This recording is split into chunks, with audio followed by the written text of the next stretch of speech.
We've seen what this government has done to the NHS in the last 10 years. It's horrifying. We have, now 7.4 million people on, the worst waiting list in NHS history. People are struggling to get a GP appointment, to be seen in A&E, to get their cancer care, to be seen as an outpatient. In the sixth wealthiest country on the planet, that's wrong.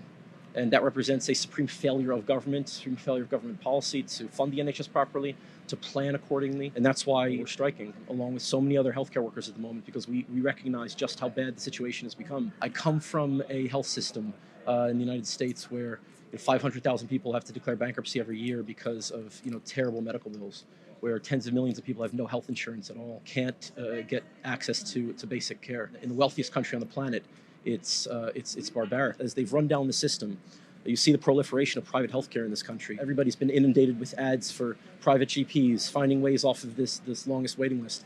And that's all by design. They want the American style of healthcare to come here and take over. They believe that it would be great for economic growth, but they have no interest at all in doing this for patients, because it doesn't help patients. It only helps people that want to profit off of the system. And so that's why it's worth fighting for. That's why it's great to be at events like this, where we can all come together and have a plan moving forward where we can take this back to our communities and continue to fight for this. Events like this are so invigorating for a lot of us frontline staff. We're struggling in, day out, in a system that's collapsing around us. And so it's wonderful to see the solidarity with unions from many different sectors.